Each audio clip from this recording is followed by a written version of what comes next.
Boa noite a todos. Vamos dar início a mais uma oficina jurídica Geraldo Beire Simões. Aqueles que estão conosco presencialmente, aqueles que nos assistem, boa tarde.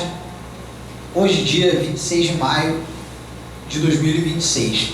Bom, só cumprindo aqui os meus deveres institucionais, nós temos para essa semana e para meados do mês de junho 2 eventos que solicitaram aqui destaque. Teremos o curso Grave Edite e se Posicione nas Redes Sociais, ministrado pela professora Márcia Virtuoso. É um curso, segundo nos foi apresentado, é um curso focado na tentativa de ensinar os advogados em como ter uma presença relevante nas redes sociais, que hoje acaba sendo uma necessidade para todos nós, quer queira, quer não queira, as redes sociais estão aí e a gente tem que fazer parte desse ecossistema de alguma forma, especialmente advogados, eu me incluo nesse mundo, que ainda estão no processo de formação da sua posição jurídica, da sua autoridade jurídica. O curso ele vai ser ministrado pela escola, vai ser lançado pela Escola Superior da Advocacia Imobiliária, da nossa ABAME, e os associados da ABAME têm 70% de desconto no curso. Então, já estão todos mais do que convidados. Um outro ponto importante é que nós iniciamos dois processos importantes para a nossa instituição, do ponto de vista acadêmico. O primeiro deles é que os cursos da ABAME, vocês devem ter notado que a gente vem gravando os cursos da ABAME. E nós estávamos gravando os cursos porque a partir de agora os cursos da ABAME estão disponíveis no Hotmart. Hotmart é uma plataforma, pode sentar aqui, Vinícius. Hotmart é uma plataforma de cursos online, então todos os cursos da ABAME estão conosco, estão lá lançados na plataforma para contratação. Os mesmos descontos que o associado tem no curso presencial ou no curso lançado na grade regular da ESAI também tem no Hotmart, mas aí tem que perguntar para a Caroline como é que consegue o desconto, que aí tem um código, tem que colocar, uma coisa assim. Um outro ponto importante é que nós vamos ter no dia 18/6 o lançamento do livro Tributação e Inteligência de Negócios, Impactos da Reforma Tributária nos Setores Estratégicos da Economia. Esse livro é coordenado pelo doutor Gilberto Luiz do Amaral e pela doutora Letícia Marie Fernandes do Amaral, que vem a ser, e dentro desse livro estão artigos, salvo engano, da doutora, agora me fugiu o nome dela, da filha da doutora Tânia, que nos pediu para fazer o lançamento do livro aqui na ABAME. Nós, obviamente, com toda a deferência, autorizamos. Tânia faz parte do nosso conselho, é uma associada querida, pediu, e nós, mais do que felizes, aceitamos esse pedido. Então será no dia 18/6. Eu ainda não recebi a informação correta do horário, que não está no cartaz aqui, o horário, mas eu acredito que seja na parte da noite, deve ser ali pelas 18, 19 horas, e nós teremos um coquetel que vai ser patrocinado pelo escritório da doutora Tânia para o lançamento do livro. Uma outra notícia importante que eu já dei ao Conselho Deliberativo, mas também transmito a vocês, é que a ABAME, depois de um esforço hercúleo da Caroline, para quem não sabe, é a nossa secretária executiva aqui da casa, há bastante tempo e executa com muita maestria suas funções, nós conseguimos fechar um convênio com a UERJ. Então, a partir de agora, a ABAME faz parte do ecossistema da UERJ para fins de cursos. E aí, o que a gente já está alinhando? Primeiro, todo abamiano que esteja devidamente inscrito na ABAME, com a sua inscrição regular, vai ter um desconto de 20% nos cursos de especialização e extensão da UERJ. E nós possivelmente traremos para segundo semestre de 2026 uma pós-graduação em Direito Imobiliário com a chancela da UERJ aqui na ABAME. Pode estender aos dependentes? Não, só abamiano. Só abamiano. Gente, nisso eu tenho que ser radical, lamento profundamente, eu tenho que ser radical. Então nós vamos ter provavelmente uma pós-graduação da UERJ aqui na ABAME, ministrada por professores tanto da UERJ quanto da ABAME, Vamos provavelmente fazer uma dobradinha. E aí eu até pedi ao Conselho, mas estendo a todos os associados, tragam ideias de como é que a gente pode desenvolver e fomentar essa parceria institucional. É uma parceria que, pelo menos para mim, é muito celebrada. A gente sente há bastante tempo falta de um programa de pós-graduação aqui na casa. Nós tivemos a aproximação de algumas instituições para fazer essas parcerias, mas eu já presidente, mas eu sempre fiz a seguinte avaliação: poxa, não quero qualquer instituição aqui dentro. Nós precisamos de uma instituição de calibre para estar aqui dentro conosco, afinal de contas nós vamos vincular o nosso nome. E eu acho que a UERJ é uma excelente escolha, acho que é um bom nome para nós vincularmos. Então fiquei muito satisfeito e parabenizo a Caroline, que não está aqui para receber os elogios, mas Caroline, fique elogiada aí pelo seu excelente papel nesse trabalho. Bom, eu pedi ao Dr. Vinícius que me acompanhasse aqui na mesa da nossa oficina jurídica. O Dr. Vinícius, para quem não sabe, ele é o nosso presidente da Comissão de Direito Condominial aqui da casa. E ele apresentou 2 recomendações para serem votadas por vocês, naquele nosso programa das recomendações da BAME, que por sinal está fazendo um sucesso retumbante. Obrigado aí pelo apoio de vocês ao projeto. E também porque a gente vai acabar falando hoje bastante tema condominial, porque é novidade, que eu vou trazer, lembrando ali da nossa sistemática dos blocos, né? Primeiro bloco, novidades do mercado, etc. Segundo bloco, pinga-fogo. Terceiro bloco, recomendações da BAME. Então, já dando início aqui ao nosso primeiro bloco, vocês todos devem ter acompanhado, se não acompanharam, acompanhem, que nós tivemos ali no iniciozinho de maio, início não, né? Foi início de maio. Iniciozinho de maio, nós tivemos a votação, tivemos o julgamento, na verdade, pela segunda sessão da STJ, de mais uma discussão sobre Airbnb em condomínios. Mais uma discussão.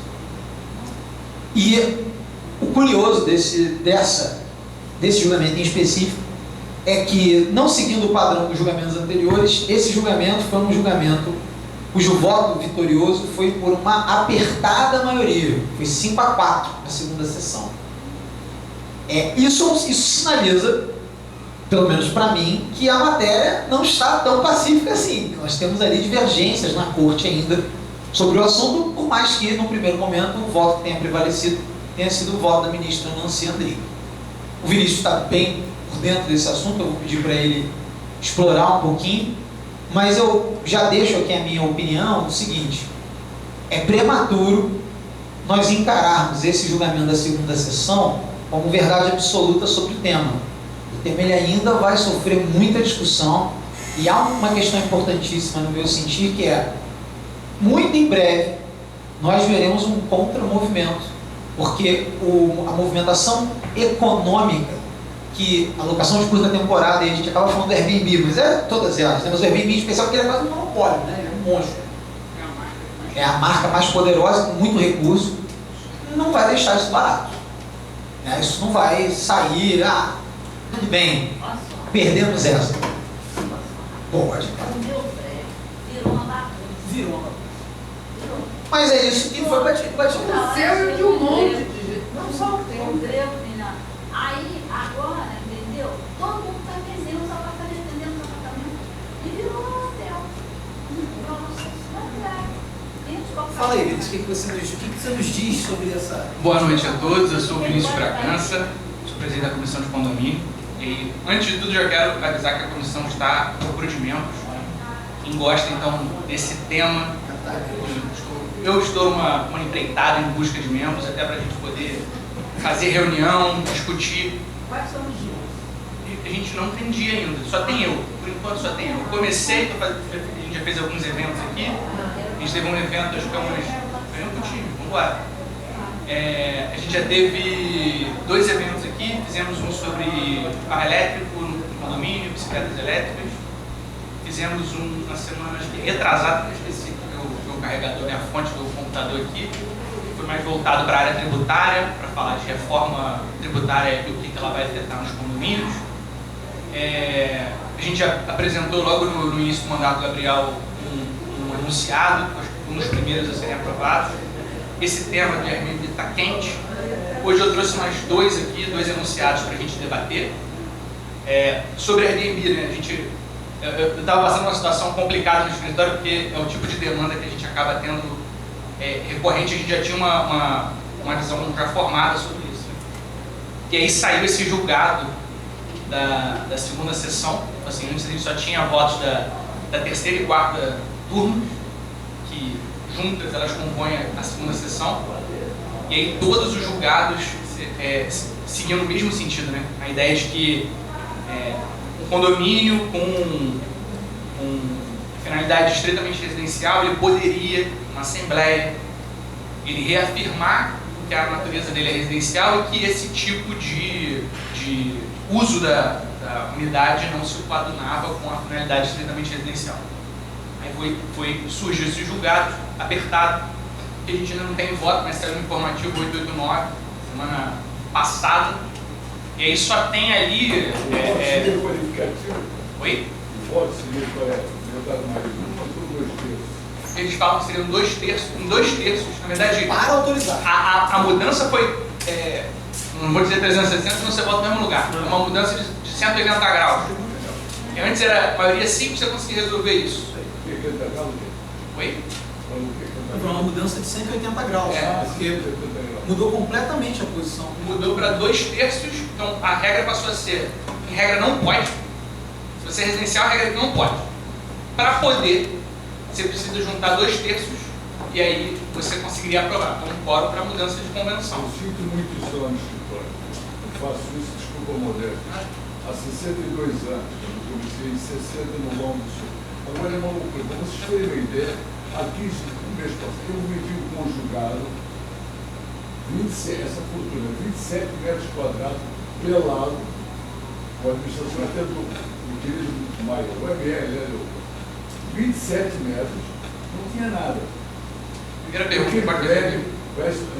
Primeira pergunta do comprador, pode fazer a Esquina, é no Visconde Pirajá, esquina é Garcia.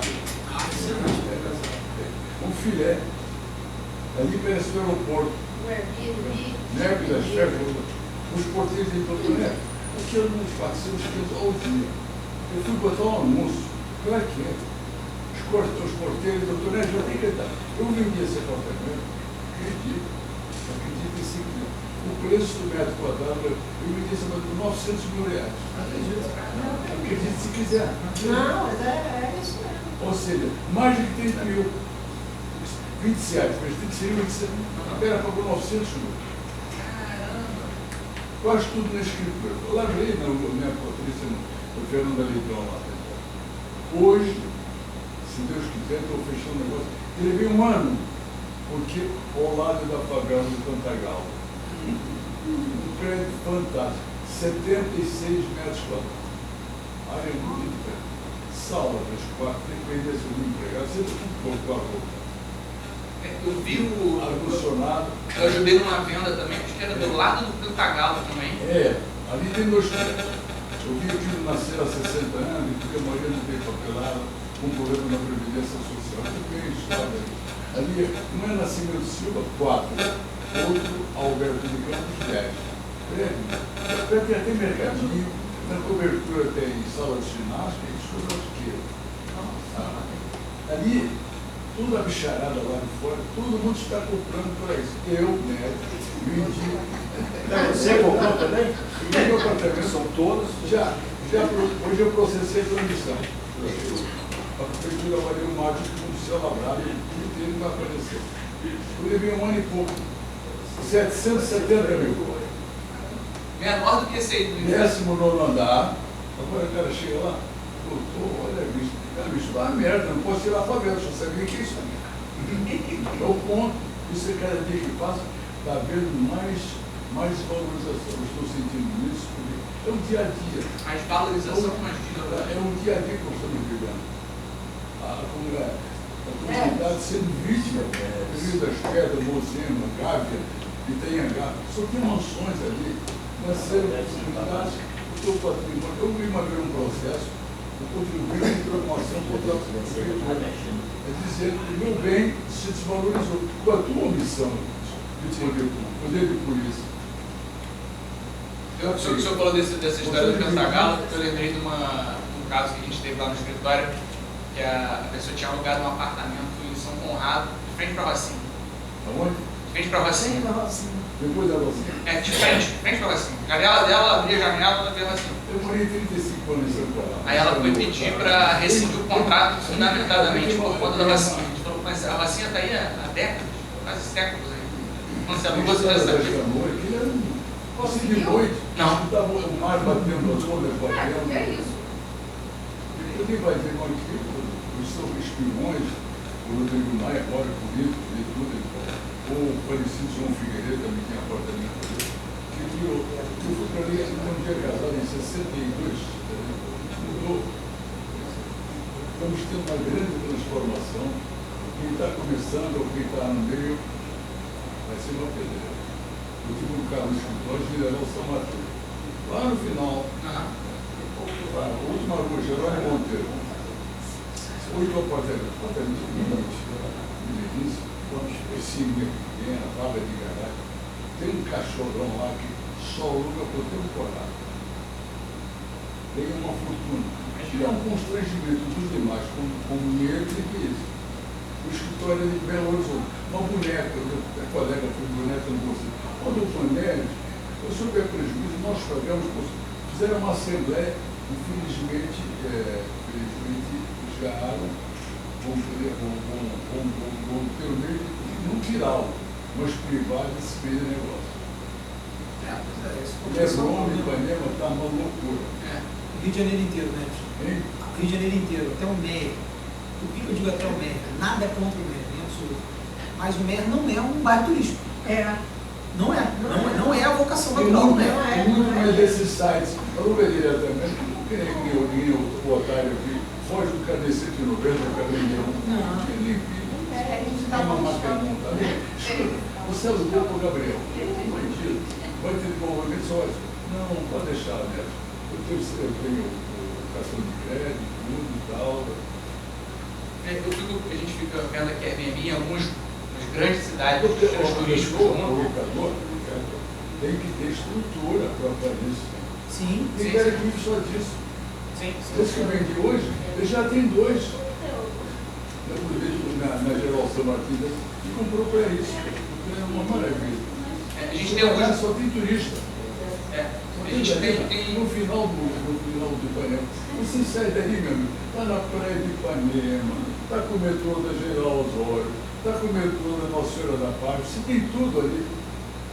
A gente tem algumas cidades que são mais de estilo turístico mundial, notoriamente conhecido, né? A gente acaba tendo uma reação do mercado hoteleiro e também uma reação da própria população, porque a tendência acaba sendo o aumento dos aluguéis e você tem um efeito de gentrificação. A gente passa para olhar a nossa realidade aqui do Rio de Janeiro. A gente olha a nossa realidade aqui do Rio de Janeiro, ainda mais com diferença de moeda, né, o câmbio. Quem tem grana para comprar a Zona Sul inteira é o gringo. Eu lembro eu vi um stand-up comedy que o comediante fala assim: a gente tem que agradecer o crime. Porque se não fosse essa criminalidade, a gringaiada tinha comprado tudo. A pessoa tinha comprado todos os apartamentos da Zona Sul, e Zona Norte, e Zona Sudoeste, e o que queria sobrar para o cidadão brasileiro. A gente assim, empurrado. É uma coisa diferente. Eles pagam as guias para colher o Vidigal, para o Tambá, para a Rocinha. Aqui não é um atrativo. Hoje eu vim para a cidade, almocei, vou na almoço ali na Rua do Rosário. Era um time enorme de gringo, tudo para onde? Confeitaria com ombro. Tinha as lojas todas fechadas, tudo esburacado. Meu filho uma vez trabalhou em Luanda durante 5 anos. Eu fui lá, está pior que Holanda, no Luanda, em Angola. Sabe o que tem medo? Aqui o centro sofreu muito. Vocês souberam que lançaram um prédio aqui do lado, quando transformou em residencial? Hein, Gabriel, está sabendo? Vários. 48 acessos, eu quero vertical. Apartamento. Não, o vertical vai ser. Virou upset, virou upset. 7 alguma coisa. As meninas estão lá com o prospecto chegando. Metragem. 26 e 29. Não tem cozinha. Cozinha vai ser lá em cima para todo mundo. Cozinha comunitária. É upset, Não, alguma mas coisa. Tá ali aberto agora, né? Acho que aquilo é para turista. Moradia, quem vai morar ali 7 horas, não vê uma viva alma na cidade, você não tem um mercado, não tem nada. Não tem vaga. Não tem vaga. Ali na 7 de setembro, naquela altura ali, vai passar o VLT. Eu estou imaginando como é que essa pessoa vai fazer compra e vai chegar com meu a carro, ali perto da história do Gabriel, ali no Rodrigo Pitanga, é um banqueiro, são pessoal de jogo, lotado, não tem bar. Paga 68 reais da cruz. E agora 8 horas, eu tô nerd, tira o cara, cruz fechada, eu tenho que ser correndo. Aquele estacionamento da Quitanda? Na mais locação de imóvel. É. Ele não precisa nem varrer o chão, né? Barreira, estacionamento, não precisa fazer nada. Só bota a catraca na frente, uma pessoa vai ficar tocando. Vamos lá, pessoal. E aí, não sei se vocês querem fazer mais algum comentário sobre aquele vídeo. Hoje Então, falamos da novidade, vamos agora para o Pinga Fogo e depois a gente volta às recomendações. Então, aberto o trabalho do Pinga Fogo. Calma, vai você, Maria, primeiro. A Sula colocou o chorão dentro. Imposto de renda. Ótimo. O que é imposto de renda? RMI por renda. Ué, Sim. tem que pagar, pô. Sim, mas... A Receita firmou acho que um convênio com quase todas essas grandes vai ser plataformas. mais vai mudar a cobrança. Do reforma tributária que você está falando? Isso. Então, o tema que a gente explorou aqui na palestra, que foi da Comissão de Condomínio, foi o efeito disso para condomínios. E aí o efeito da mudança da reforma tributária para os condomínios. E aí ela criava um marco que para o condomínio ser contribuinte e fazer jus a crédito de CDS e PS. E aí a lógica era, se você estoura 20%, mais de 20%, você arrecada mais de 20% de renda que não advém de cota condominial, ou seja, é um prédio que mais de 20% da arrecadação dele é a instalação de uma antena, ou então um outdoor, uma locação de determinado índice. Se você ultrapassar isso, você passa a ser contribuinte de BS-CBS, e aí você também pode fazer a opção de ser contribuinte da integralidade da sua arrecadação, e aí você passa a fazer jus ao crédito de BS-CBS. Na verdade, o que a gente estava discutindo aqui era o futuro parece ser planejamento tributário para o condomínio. Agora, respondendo a questão, olha, é o seguinte, hoje, aluguei meu imóvel do Airbnb, imaginando que eu já tenha renda, ou seja, eu já estouro os limites da progressividade do imposto de renda, do IR. Eu recolho 27,5%. Certo? Mas isso vale para locação também. Carnê-leão, o que acontece? O IBS, na verdade o IBS é o principal aqui, né? O IBS, ele vai incidir tanto sobre locação quanto sobre curta temporada. A diferença é que a locação residencial, vamos chamar de locação convencional. A locação convencional, tradicional, ela tem o redutor social, que foi a briga de Secóvio, que é uma briga que você vai fez. Não, o redutor social da residencial para baixa locação. Mas ele já tem um redutor natural, que é um redutor de 70% do mercado imobiliário. Um redutorzaço. Para a curta temporada, o redutor é só 30%, porque ele fica junto com a hotelaria. Então qual é a conta que está todo mundo fazendo? Pô, eu pago 27,5%, todo mundo paga igual. Hoje a locação de curta temporada tem um ticket maior e tributariamente é melhor, porque eu estou ganhando mais e eu vou pagar o mesmo imposto que eu pagaria se eu tivesse na locação convencional. Só que agora, como eu vou ter um aumento de alíquota, eu tenho um aumento de carga tributária, a carga tributária da curta temporada tende a ser maior ainda do que a da locação convencional. Então o que estão dizendo é que quando a reforma estiver full, em pleno vapor, a gente vai ter que olhar, vai ter que rodar número para saber se ainda está valendo a pena locar curta temporada ou se vale mais a pena voltar para o convencional, porque talvez a carga tributária da curta seja tão alta que você ganhe mais dinheiro com um ticket menor da convencional. Só que assim, eu acho que isso não vai acontecer. Porque assim, qual é a minha visão? Quem vai pagar a conta da reforma é o consumidor final, é o tomador no final do percurso. Então, todos os valores vão subir. O aluguel vai ficar mais caro, o aluguel convencional vai ficar mais caro. O aluguel da curta temporada vai ficar mais caro também, o locativo, né? O valor vai ficar mais caro e eles vão se equilibrar. O que eu estou perguntando Desculpa, deixa eu só registrar a doutora Alessandra Ávila, nossa ex-presidente, atrapalhando ali a oficina, fazendo graça para mim. A gente disse, que cara mesmo. Feito o registro.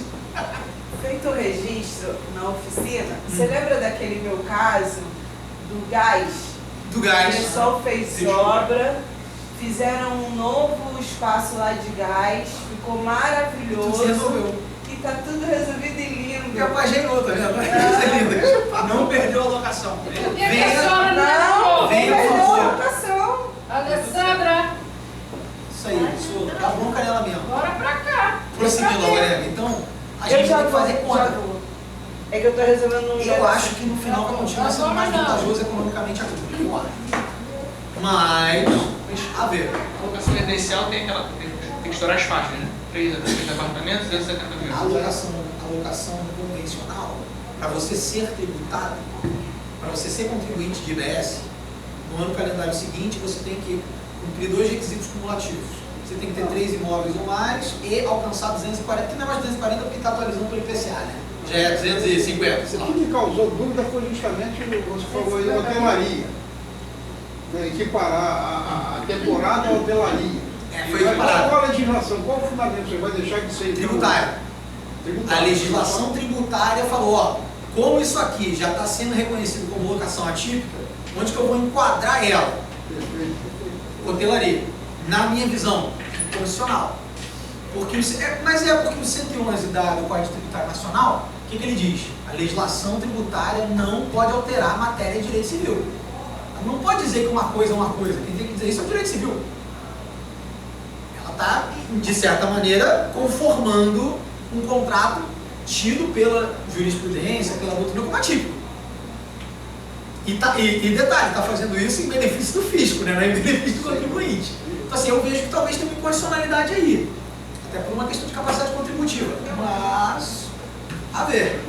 É altamente discutível, porque eu não tenho lei nenhuma que fale regulamente ou diga o que é o que é uma locação, um short stay. Quanto que virou hotelaria. É uma leitura que o fisco está fazendo da jurisprudência dos tribunais para virar e falar, isso aqui é O hotelaria. fisco enquadrou a curta temporada na mesma situação tributária da hotelaria. Só que assim, forçou a barra também, né? Porque não é hotelaria propriamente dito. Mas a hotelaria também é atípica. Eu fiquei agora em Portugal no lugar alojamento. Não é Airbnb, não é hotel, não é negócio, é alojamento. Quarto, É uma modalidade de bed and breakfast desse aí. Não é um albergue. alojamento. É o nome do Não, bed and breakfast desse aqui. Esse, pela nossa legislação, cai na hotelaria. Pela nossa legislação, cai. Posturas, decreto 29.881 do Rio de Janeiro, isso aí cai em hotelaria, que é o tal bed and breakfast. Achei interessante, alojamento. Então assim, olha, respondendo a sua pergunta, a gente vai somar ao imposto de renda também a alíquota do IBS-CBS. Detalhe importante, né? O serviço de hotelaria, eu sou sempre tributado. Na locação, eu nem sempre serei tributário. Eu tenho que virar contribuinte. Para virar contribuinte, eu tenho os requisitos cumulativos. Você falou de ter três imóveis? O que diz a legislação? Para você, na locação, para você ser contribuinte de IBS, no ano calendário seguinte, você tem que ter 3 imóveis ou mais, e o somatório do anual desses 3 imóveis tem que dar R$240 mil. E se no mesmo ano calendário, vamos usar a interpretação que não é do regulamento, mas é que eu acho mais adequada. Se no mesmo ano calendário, 3 imóveis ou mais, eu tiver mais de 288 mil, eu sou contribuinte do mesmo ano calendário. A sacanagem do regulamento do BS-CBS, que agora saiu o regulamento, que a gente até, o nosso escritório que fez lá as sugestões de alteração, é que o regulamento mudou para dizer assim, sabe aqueles requisitos que eram cumulativos? Eles não são cumulativos não. Se acontecer um ou o outro, eu sou contribuinte. Aí é querer ganhar demais. Tá ganhando em toda. Mas assim, vai ficar mais caro alocar se você tiver uma vaga. Mas assim, não é todo mundo. Neves tem anos de experiência. Neves, quantos clientes seus ganham mais do que R$20 mil por mês em locação? Não algum, mas é a maioria da sua carteira, não é? Se eu quero trabalhar com Neves. No fim do ano, é engraçado, sempre pode. Doutor Neves, o seu cliente não precisa declarar, não precisa declarar. Eu fico na mão dele. Sim. Não é que é corrigir. Não, doutor Neves, eu não declaro, já está vendo isso. Ele, você, tu leva cacete na vida, você E você falou isso, me lembrou, né? Você falou isso, você lembrou um negócio O importantíssimo. presidencial não beneficia nada. O presidencial, eu não posso... Você lembrou um negócio importante de imóvel. Não sofreu ainda alteração com a reforma, mas ela vai sofrer. Porque o principal instrumento de fiscalização do fisco em relação à locação é a de imóvel. E hoje a de imóvel, como é que é a regra da de imóvel? Pessoa jurídica que presta serviço de intermediação e administração tem que declarar de imóvel. Pessoa física não tem que declarar de imóvel. Só que, temos uma vírgula aí. O fisco, a própria legislação da de imóvel já fala assim, pessoas físicas, pessoas jurídicas ou pessoas equiparadas a pessoa jurídica. O que é uma pessoa equiparada a pessoa jurídica para o fisco em alguns momentos? É aquele corretor de imóveis que, por mais que ele não tenha uma pessoa jurídica constituída, ele tem uma operação tão complexa que ele é considerado empresário para fins fiscais. E ele também teria que declarar de imóvel. E está todo mundo, não, a de imóvel não vai mudar. Claro que vai, porque a de imóvel vai ser o único instrumento que o fisco vai ter para tributar o IBS também. Só que o IBS tem uma peculiaridade. Hoje, depois de renda, o único bicho que come naquela fonte é o leão. É o imposto de renda. Daqui a um tempo, que bicho é o município? O município do Rio de Janeiro, um gatinho. O gatinho. E o Estado é um rato. Eu vou botar que é um rato que está muito ruim, né? Você veio com o espírito da tarde, tá chato. Não, mas eu tô reportando o que me chegou. Mas o ponto é, daqui para frente, como o IBS é um imposto que vai ser distribuído entre os entes, o gatinho, o rato e o leão, todo mundo vai estar olhando para o mesmo pote para beber água. Então a fiscalização vai triplicar. Então essa história de sonegar imposto, colocando, isso vai acabar. A Receita Federal, ela fala isso diversas vezes, eu vi ela falar. Hoje, nós sabemos todo mundo que sonega. Nenhum brasileiro hoje passa impune a sonegação. A questão é que a gente não tem braço, que a legislação limita, a gente não tem braço para autuar todo mundo, mas hoje todo mundo, a Receita sabe exatamente um centavo que eu não emito nota fiscal, a Receita Federal sabe. Agora eles inventaram 20% em cima do locatário. Se não declarar, né? Se declara, não declara, vai ser penalizado. Vai penalizar. Tanto o locador como o locatário. Mas é a única maneira que o fisco tem de fiscalizar. Como é que ele vai fiscalizar na ponta? Não tem como. O imóvel, ele é tanto para locação como para venda. Locação e venda. Venda também, você tem a história do lucro imobiliário e tal. Não, mas o de imóvel também é para venda. A de imóvel é tanto para locação quanto para venda. E para o corretor, ele todo ano também tem que fazer a declaração ao COAF. Tem que comunicar ao COAF que não há risco de lavagem de dinheiro, blá, blá, blá. Não. Hoje você abre a escritura faz menção a isso. Faz, porque os cartórios também. Mas por que os cartórios fazem a menção? Porque, dentre as autorizações que a reforma tributária trouxe, foi a criação do SINTER, que é o cadastro integrado de bens imóveis. Então, o que vai acontecer? O fisco, para saber se você está enganando ele ou não, ele vai ter um cadastro dizendo quanto vale o imóvel do Neves. Como que ele chega nesse valor? Ele vai cruzar dados com a prefeitura e com os cartórios de notas e com os registros de imóveis. Isso tudo vai estar concentrado na Receita Federal de Informações. Então, olha lá, o imóvel vale 1 milhão. Pô, o Neves vendeu por 700. O que o fisco federal, né, o que o ente federal vai fazer? Ele vai olhar e falar, Neves me enganou. Neves declarou o imóvel por um valor menor. Neves tem que provar. Gabriel, me perdoa. Em termos, porque você tem a cidade, que é um cemitério. Sim. Você está alocando pelos encargos. Eu tenho uma sala 40 anos, Sim. não deram 11º. Meu presidente vai, dá 5 anos que ele me paga 200 pratas. Eu fui pedindo a Deus para eu não ir embora. É isso. Tem uns 200 que está me dando, e o condomínio de tempo eu deixo de pagar. Não, por que está todo mundo desesperado? Porque, por exemplo, nos grandes centros urbanos em que a gente tem crise imobiliária, como a gente tem no Rio de Janeiro, por exemplo, o que vai acontecer na prática? O SINTER, o cadastro vai estar completamente maluco. O imóvel que, em teoria, vale 2 milhões, você não vende por 500. Só que o fisco vai olhar para você e falar, você fraudou. Prova que esse imóvel vale 500. Aí vem a questão, pô, mas eu vendi, e o fisco tem 5 anos para te autuar. Então vai ser assim, fisco, eu vendi esse imóvel há 5 anos atrás. Eu não tenho como fazer um laudo retroativo de 5 anos. Alguém do fisco vai virar... Dentro daquela tabela, até 60 mais você está isento. De lá para cá, vai ter... E te dá a você te dá a liberdade, o direito de você fazer benfeitorismo, tem que deixar você guarda nota, tá entendendo? Qual é a regra? O imposto em que você declara, o fisco tem o direito de questionar a declaração, que é o que o Sinter vai fazer no IBS e no CBS. Então, você é primeiro por 15%. Então, assim, o cenário não é fácil. Agora, isso vai ser um serviço que quem aqui é corretor e avaliador vai poder vender esse serviço muito bem, que é o serviço de, olha, você está vendendo seu imóvel hoje, vamos fazer um laudo, porque você daqui a 5 anos, se for autuado, você tem um laudo da época para provar para o fisco por que você vendeu por esse preço. Perfeito. É a presunção de uma vez. Dá para vender isso, né? Qual é o estímulo que você tem de comprar um teto para uma família? Para dar uma olhada. Não tem quanto na agiotagem, né?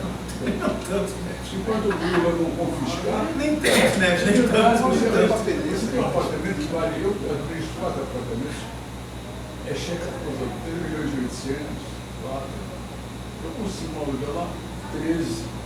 O cara tem um empate de capital, eu também não contei para pouquinho, tá entendendo? É um negócio, antigamente a gente investia essa aqui só em conjugado.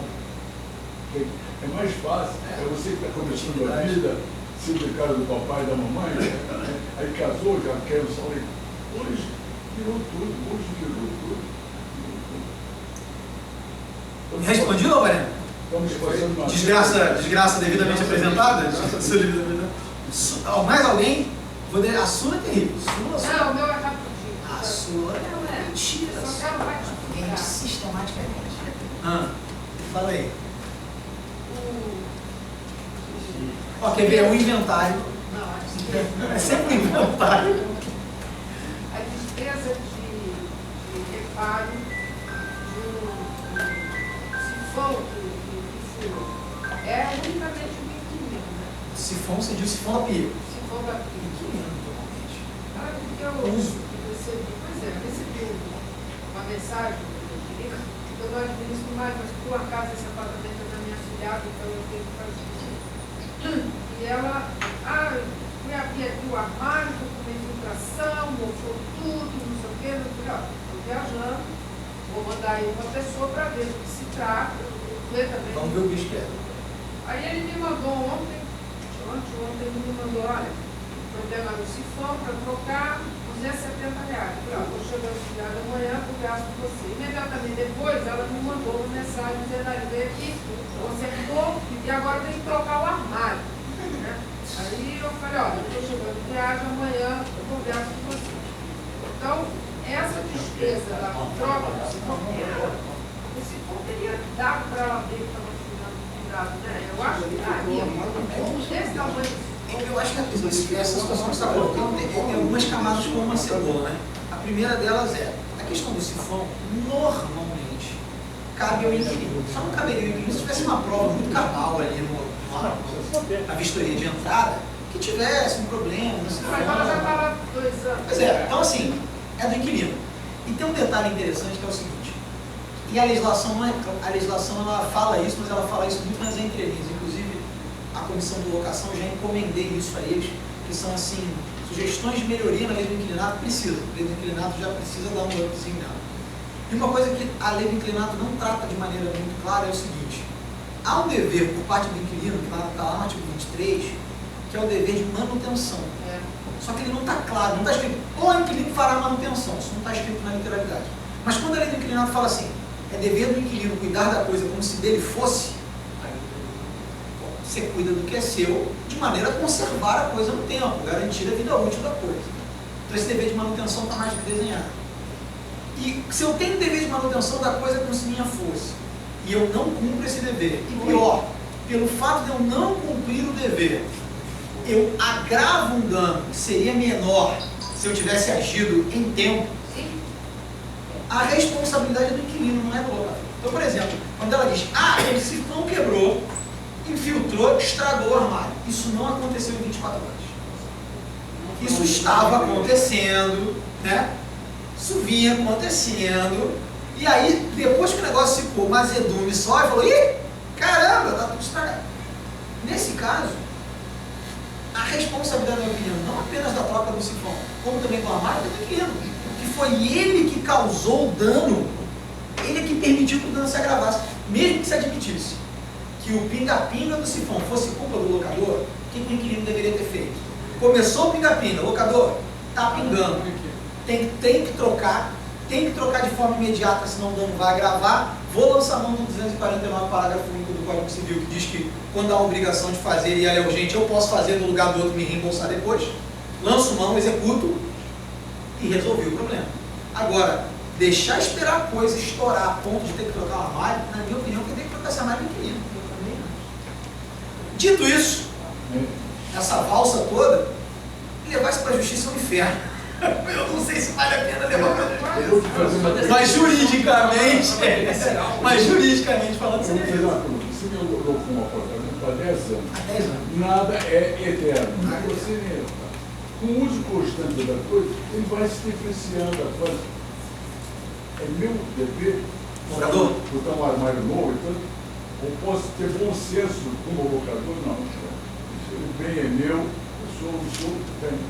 Não, Eu acho que depende dos anos da locação. Mas eu não vejo um dever do locador, por exemplo, de fazer a troca dos armários que envelheceram naturalmente.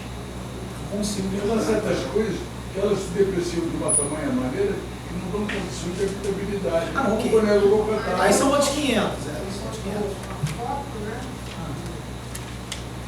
Pô, cara, isso aí é locatário puro. Isso é locatário puro, não tem discussão. Em quanto tempo isso daí ficou? Pingando.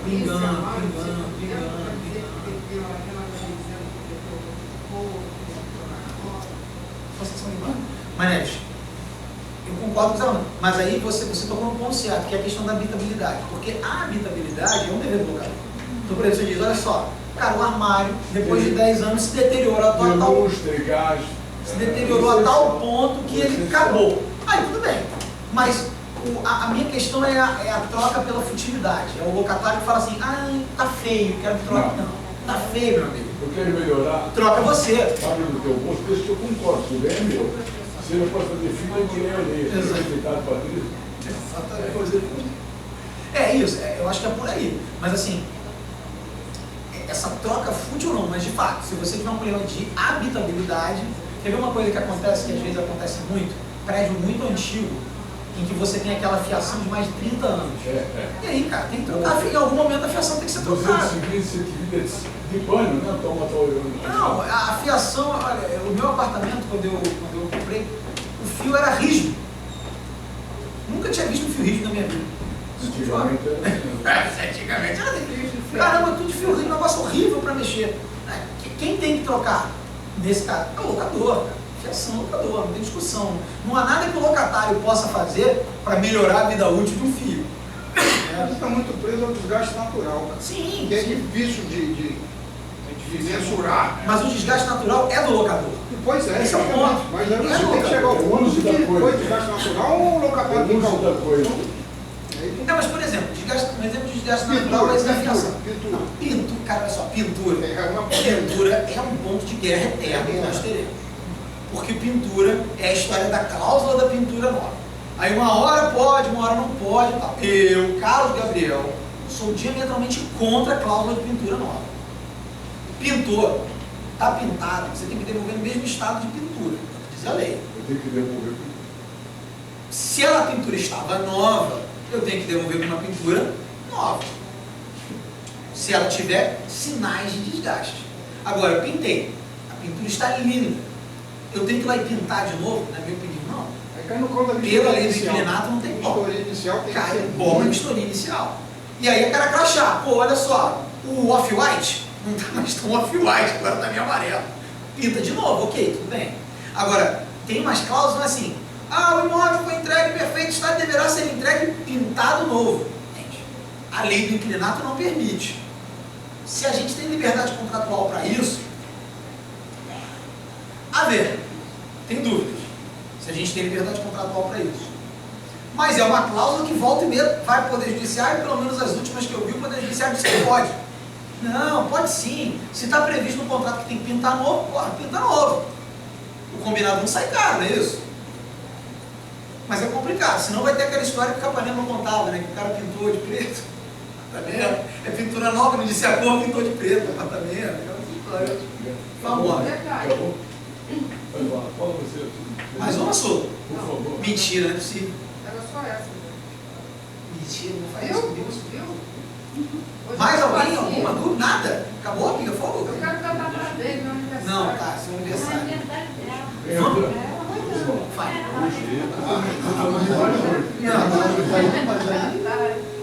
Não tem sentido eu e vários colegas fizessem essa atividade do esquerda.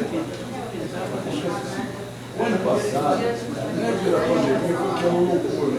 O GPM bateu 30 e você matava o 15. Tinha bom senso, inclusive, para não perder um ano e pouco. Eu boto GPM e IPCA. GPM, a placa de deflação. O IPCA, olha, 4%. Eu chamo, tento colocar aqui, me peitou no bom sentido. Doutor Neto, eu podia ter mais aluguel do senhor. Ele podia ter baixado. Olha, eu posso dar no máximo aí, mas eu quero agora um ano todo. O plano de saúde tinha, tudo tinha. Então, sem descobrir a pólvora, eu estou pensando nas futuras locações, criar uma cláusula de correção, porcentagem ali Proíbe. Para residencial proíbe. Onde está escrito isso? Está no 18. O artigo 18, no artigo 18 da lei do Renato, 17 e 18, eles falam falam índice. Para a locação residencial, tem que ser índices oficiais. Senão, está resolvido. Senão a gente botava percentual e tudo. A locação não residencial é que você pode, a princípio, botar percentual. A lei não veta. Sim, o comercial. Mas a residencial tem que ser índice oficial. Até posso ler ele. Não, é bom até para o texto. Mas assim, mas isso que você falou, Neves, tem que ficar claro, isso tem decisão a rodo.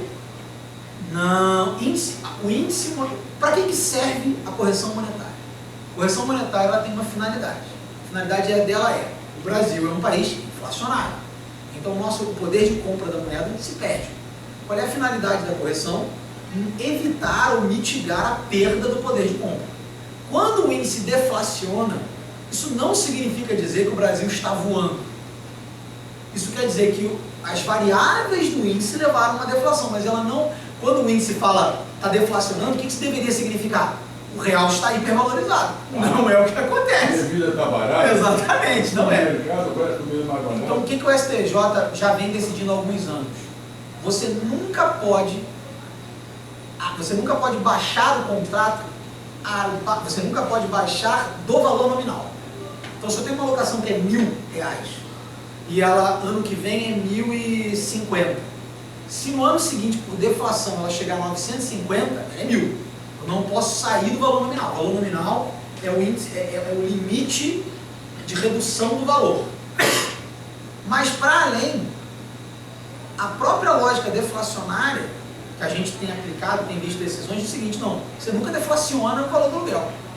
Se o aluguel é 1.200, porque nos anos ele foi chegando a 1.200, e nesse ano deflacionou, segura os 1.200. Acabou. Nós estamos nos preocupando com a correção, qual é o nosso critério. Porque se ele chegou a 1.200, ele provavelmente ficou abaixo da inflação, é porque o IGPM por algum tempo era acima da inflação. Então ele... Pois é, mas aí o locatário te procurava para negociar. E você negociava. Negociava. Mas hoje o IGPM está dando quanto? Negativo. Menos zero. Aí não cabe a você, é justo o locador procurar o locatário para pedir um... Me ajuda aí que isso aí não dentro. Deveria. Mas se o cara não quer... Não, você está na mão dele, tem que ter um apelo. Se ele não quiser... Não, se o cara não quiser, é nominal. Não, se o cara não quiser, pelo menos o valor nominal, o cara tem que respeitar. Ele não consegue na justiça baixar. Mas o habitual, quando está na alta, é o locador ceder para o locatário. É questão de bom senso. Na baixa, é questão de bom senso. Mas o bom senso... Olha, contar com o bom senso em 2026, caraca. Gabriel, teve um assunto, esse jamais vou esquecer. Um assunto aqui, vou lá nessa história. Na época da loucura, eu negociava telefonava. Uma vez eu no comerciante, no bairro de Tereza, em Petrópolis, não tem? ele era meu locatário, tu também, né? Ele não tinha do interior, fazer público, fazer desenho. Vamos colocar um pouco de família deles. A minha loja está fechada ali. O que o senhor pode fazer por isso? Eu vou retirar 30%. Não, isso é muito. Nesse caso é particular. Mas Cara, não, de maneira nenhuma. Não, não quero prejudicar.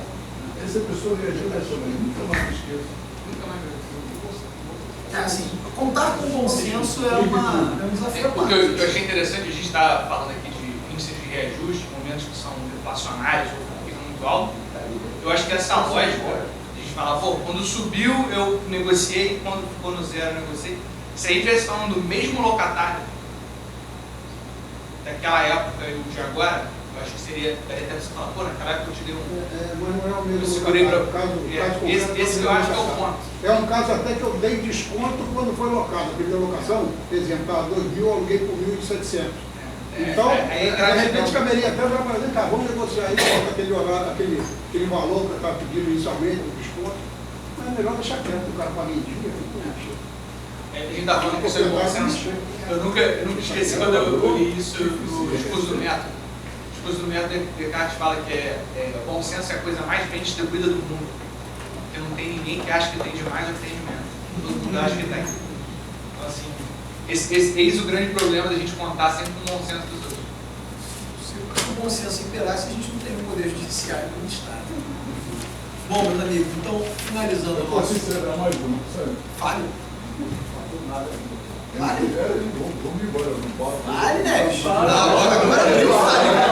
Agora fale. No momento de guerra, as relações com pessoas que estão muito pior são as que eu puder. Então, volta e meia, eu preciso de uma declaração de um compromisso. Eu estou vendendo de volta. Eu digo para a administradora, meu filho, me faz uma cortesia, eu estou vendendo. Me manda uma declaração dizendo que eu estou indo. Ah, doutor, nós estamos cobrando 30 para... Ah, minha filha, estão nesse... Uma imoralidade. A minha opinião, isso é uma imoralidade. Você vai me cobrar para dizer que eu estou em dia? Estão fufuto, precisam fazer dinheiro. Isso é uma vergonha. É uma vergonha. Isso se chama administrador. Eu também sou sacana. Quem fala do... Eu boto o doutor, eu não nasci doutor. Quem fala o doutor Zé, quer me chamar um colega aí? Olha, Francisco, eu disse, é isso mesmo. O funcionário vai me cobrar. Não, uma vergonha. A maneira de esfolar como é que está a guerra. Você está entendendo? Está ruim para todo mundo. Uma deles, por exemplo, há pouco tempo, foi o grande histórico que tem no fundo da administração, o ML, que hoje é dirigido pelo querido Marcelo. E esse apartamento conjugado, a Mônica ligou. Minha filha, eu vou fazer, eu preciso de uma declaração, vou juntar 150 para o cartório lavrar. Ah, doutora, nós choramos. Eu posso falar com o doutor Marcelo? Não, pode deixar ele. Que vergonha. Que mundo cão. Não, sei. Que mundo cão. Ou então, faz o seguinte, do cachorrinho, eu vou lá na igreja toda, eu vou roubar no balcão para dar o pão. É muito... Minha filha, não, doutor, manda um e-mail que nós...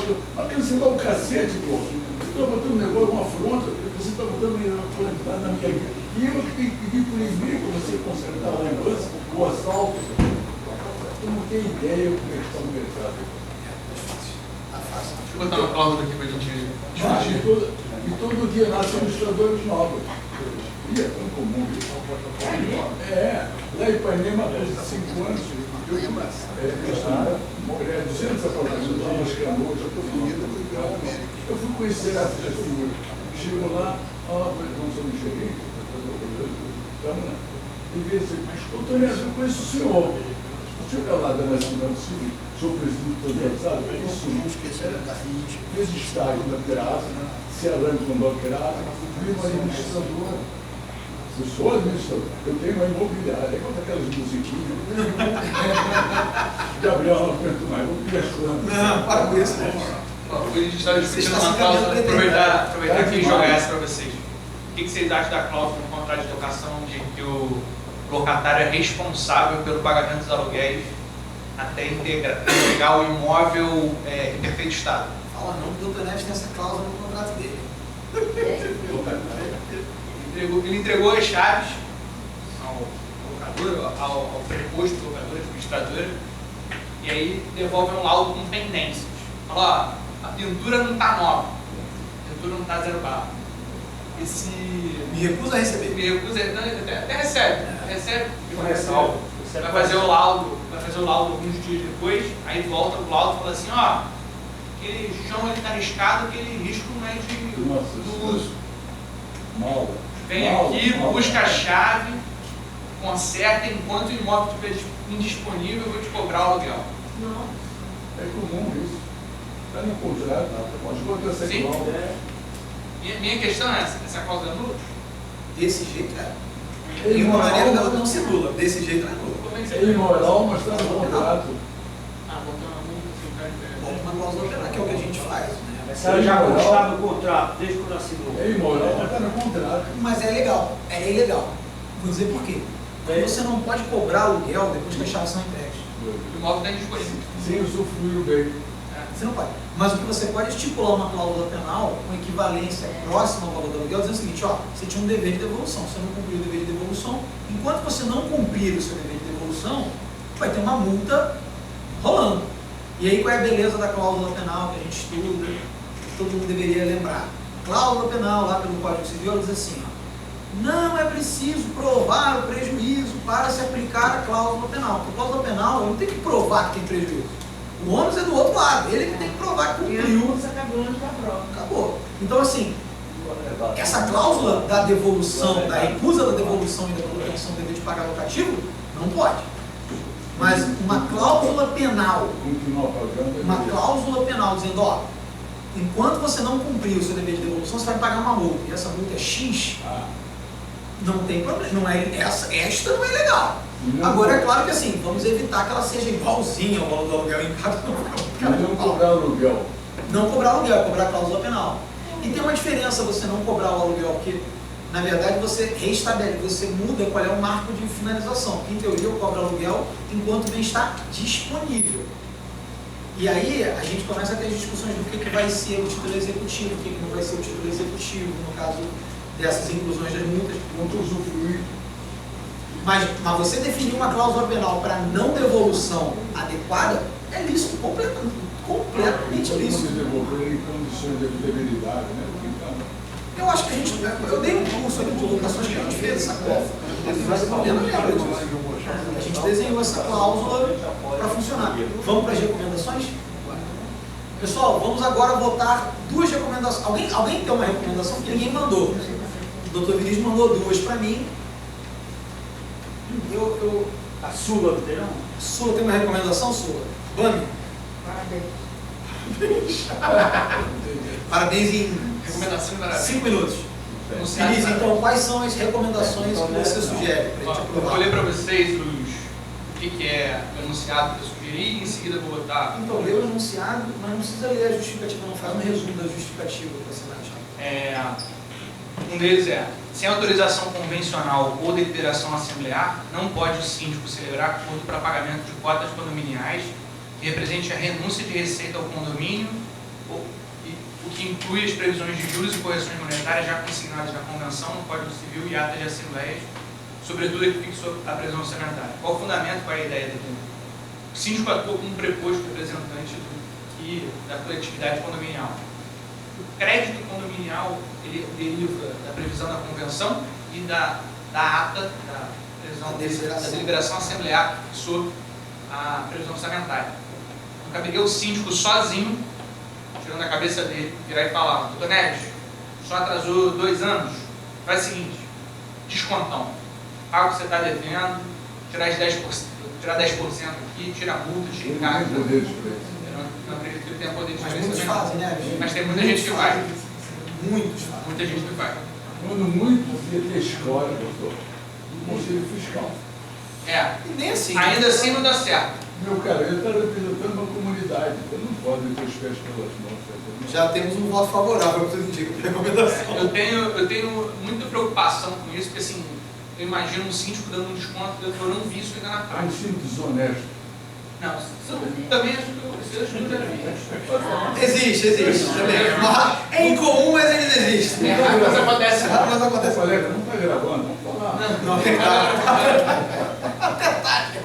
Não, mas o ponto que eu estou pegando aqui é que muitas vezes a pessoa não faz isso necessariamente por desonestidade, mas acho que se vê numa posição de um administrador, como se fosse uma empresa, e a lógica não é essa, nem pessoa jurídica é. Assim, O dinheiro não é dele. E o dinheiro não é dele, exatamente isso que pesa para mim. Eu sempre imagino, embora eu nunca tenha visto isso na prática, esse síndico depois chegar na Assembleia para prestar contas, falar assim, eu só consegui arrecadar R$200 mil.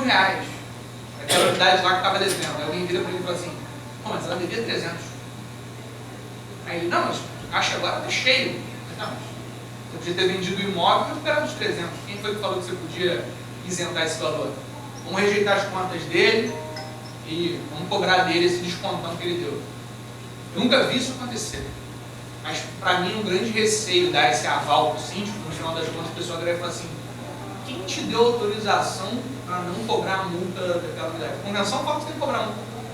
Qual é o critério, né? Qual é o critério? Por que você fez isso para o João e não fez para o Maurício? Teria que ter passado por Gabriel. uma assembleia. Aí, ok. Eu nunca vi, pela minha experiência, nunca vi. Inclusive aconteceu no meu prédio, no seu prédio. O síndico levou 8 anos pagando a um plano de saúde do empregado, que nem era mais nosso empregado. Pegamos no prejuízo de 450. E outro? Doutor Neto, isso aí era obrigação do plano de saúde. Como que, pô? Você é empregador. O Gabriel foi demitido, desse baixa. A gente pegou para Cristo, eu fui um ladrão da história. Você pagou? Demitido. Infelizmente ele vendeu. Acontece, E o condomínio não entrou com nenhuma ação. Mas qual é a proposta de recomendação, então?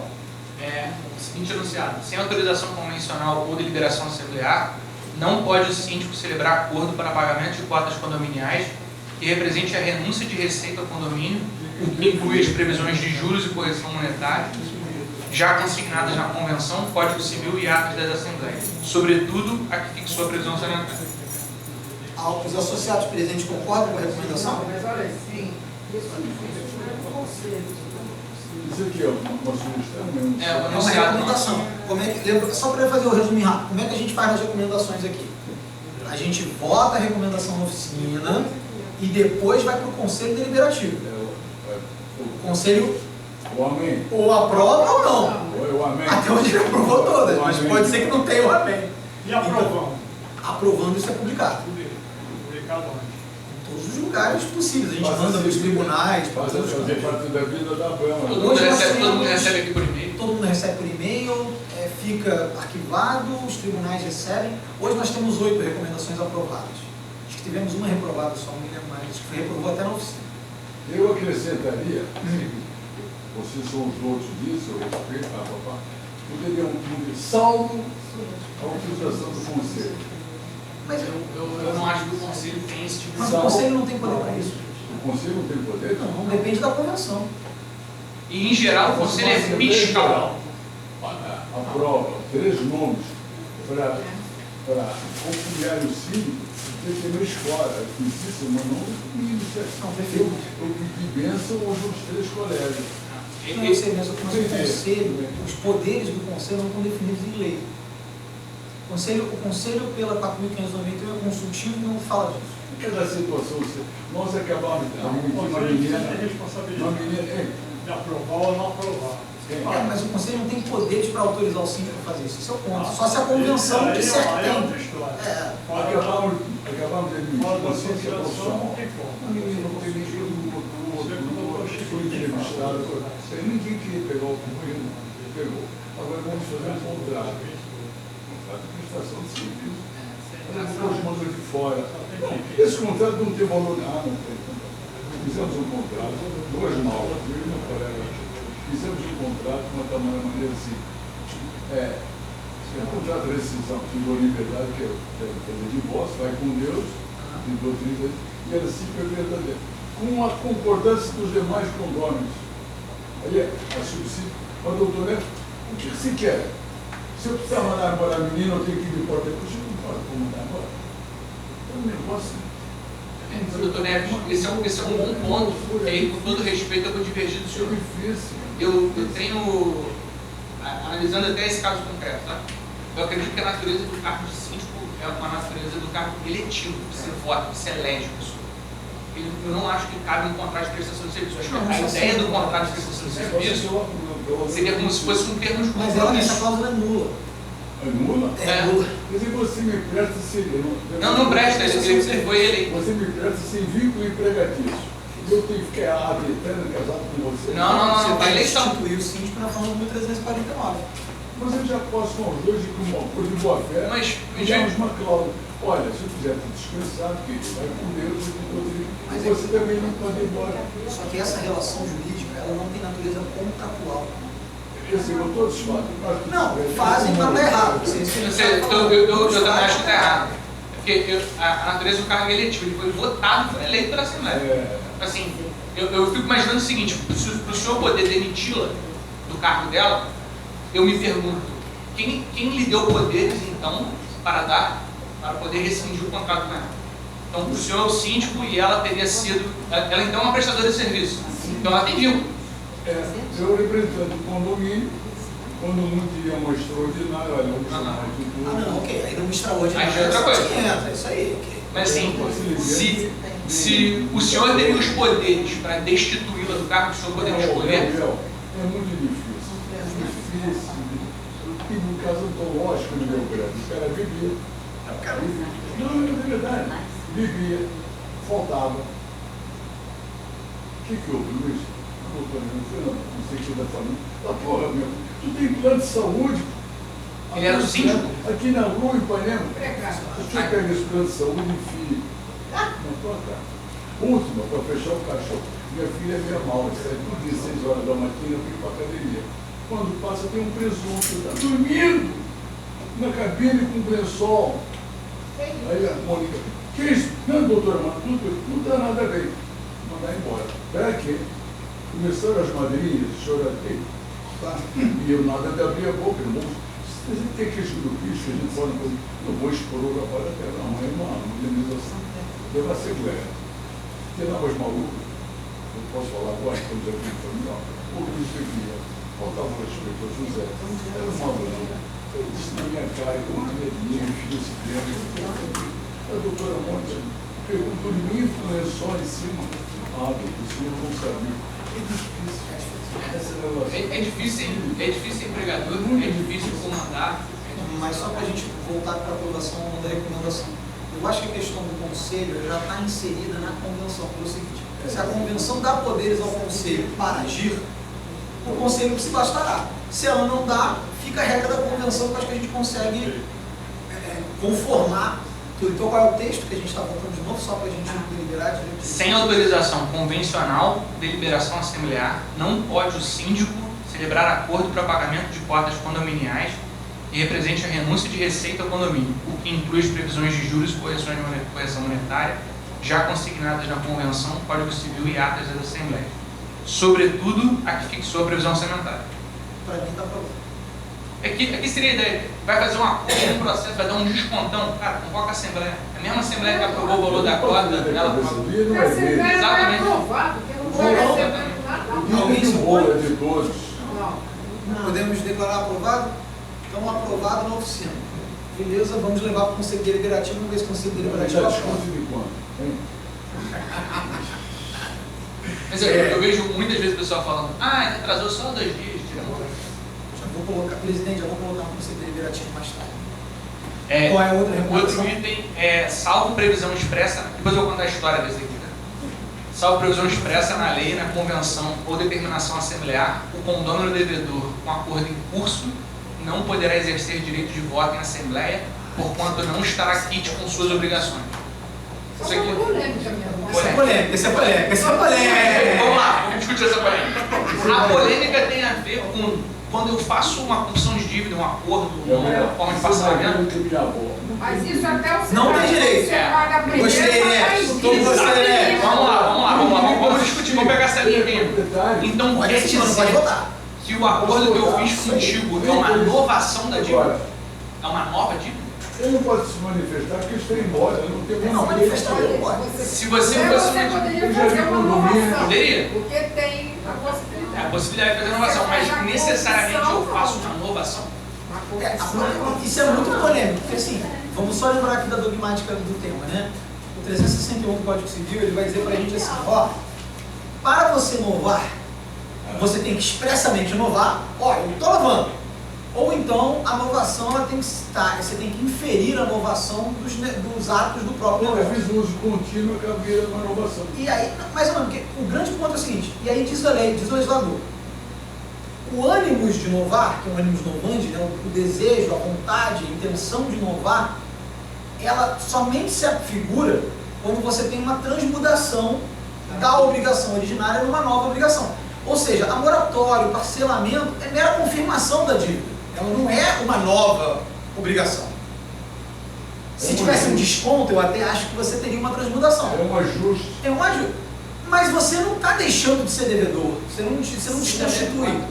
Então, assim, eu concordo com o texto do enunciado, mas eu acho que o que tem que ficar claro é que, salvo na hipótese de não haver inovação. Se houver inovação, inovação é inovação. Extinção da obrigação originária, nova obrigação. Você é meu funcionário, você é o meu contratado.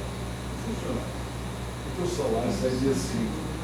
Mas pela organização organograma lá da tua empresa, diz o médico, o meu salário se vai nesse dia, eu só vou pagar dia 5, agora esse eu disse. Não há problema, olha para antes, o seu organo vai para o preço no final. O mesmo que a tolerância tradicional, você paga para cada dia. É uma inovação. Se você combinar isso, é uma inovação. Entendeu? Se você tolerar isso, cria suprécio no tempo. Agora na mala, não. Não. Mas então, como é que é o enunciado? Só para ver se tem a questão da inovação. Salvo previsão expressa na lei, na convenção ou determinação assemblear, o condômino devedor, com acordo em curso, não poderá exercer direito de voto em assembleia, porquanto não estará quite com suas obrigações. Qual é o ponto aqui? O 1345, 4 do Código Civil, que fala que é direito do condômino poder se manifestar, mas a gente não lê dessa forma. 1345. O que fala que o cara pode votar em assembleia? 1335. Está errado aqui. 1335. Errado. Você vai onde, Feijó? Eu vou chegar para a pimenta no que Mas ele saiu dentro do negócio para encerrar, que isso? Tu não quer que eu fale mais? Não venho. Não, eu estou falando com o Feijó. Bola, tô brincando. Estou falando com o Feijó. Diga. Eu já vi condomínios absurdos na qual você está indo embora, não pode usar o segundo inferno. Não, isso aí não pode. Absurdo. Você não pode. Você não tem dúvida que não pode. Mas tem maluco que faz isso. Não, tem maluco que faz um monte de coisa assim. Essa Eu estou daí. indo embora, mas eu tem continuo dúvida. podendo usar piscina, salão de festa. Não, não pode nada disso. Pode criar nenhum tipo de restrição. Aí já é pacífico no STJ, que é a forma de você cobrar. Eu te executo, mano. Me executo. Vou te falar que às vezes dava até vontade, mas não pode. Não pode expor, não pode fazer nada que não seja cobrar e acabou. Vou te falar, o que eu acho o que mais me chama a atenção dessa questão, e por isso que eu acho que não pode inovar, que não se deve inovar, é a pergunta que eu faço sempre ao condomínio ou aos administradores. A pergunta que eu faço é, se ele pedir para você uma carta de quitação para vender o imóvel dele, você dá? Eu acho que ele não está em dia, né? Depende. Se estiver em acordo, tendo feito um acordo, isso também pode, claro. A boa da carta de quitação? Ele fez um acordo? Não, vamos lá. Eu sou da administração, eu sou cívico. E com essa declaração que você quer vender seu imóvel, é uma declaração que você é devedor, mas essa dívida foi acertada para pagar em várias vezes. Eu acho que você está... Eu não dou essa declaração de jeito nenhum. Porque assim, a verdade é, eu estou então falando que ele deve. Você está em dia com as cotas? Aí ele vai falar assim, ele tem um acordo que ele está parcelando em 80 vezes. Eu devo. Você comprava o apartamento? Mas eu fiz um acordo, o condomínio acordou esse acordo. Então, não pode ser que estou embora. Não, mas veja só, o acordo que a gente fez era de quê? O acordo que a gente fez era de quê? Condomínio É de cota, não é isso? O código fala que para você participar da Assembleia, você tem que estar em dia com o quê? Não pode. Tem dia com as suas obrigações. Se você está parcelando uma obrigação, você deve essa obrigação. Eu já vi uma vez. Ela já venceu no dia 5. No ENAI, nós conversamos, e ele era um desses terra, não, mas está em acordo, então não está devendo até dia. Porque fez um acordo. Embora esteja, não está. É isso, né? Eu não acho que embora esteja, embora está. Eu acho que, na verdade, se ele está, eu aceitei receber de outra forma. Mas o meu ponto é o seguinte, então eu poderia ter um síndico que acabou de fazer um acordo que está parcelando a cota dele, que ele não pagou em dia, mas talvez ele foi e fez um acordo com ele mesmo. Ou então eu posso ter um síndico que chega para os inadimplentes e fala assim, galera, eu faço um acordo com vocês maravilhoso, eu parcelo igual mãe. Você vota em mim? É, isso aí.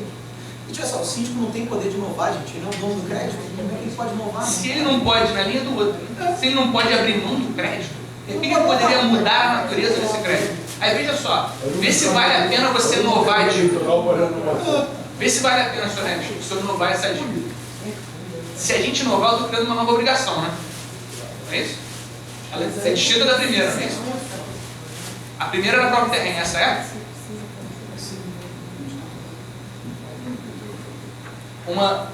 Essa dívida originária ela é própria terreno. Essa segunda é a própria terreno? Acompanha o bem. Ela acompanha o bem? Acompanha o bem. Ou ela é só um crédito que eu reconheci desvincluído do bem? É uma dívida que acompanha o bem. Então ele não está em dia, né? Se ela está acompanhando, ele não está em dia.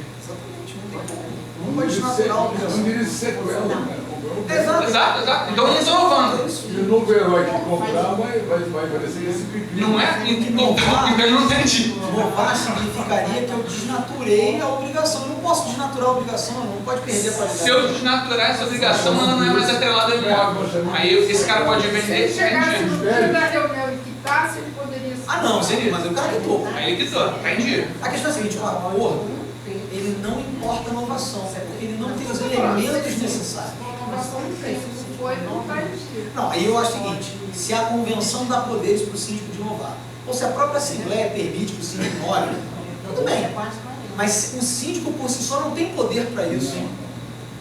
Ele não é um ser supremo. Não pode ser morar em... Senão você está dando um poder de... Como é que é o texto, então, a recomendação? Mudar o número ali do artigo. Não, mas o número está só na justificativa.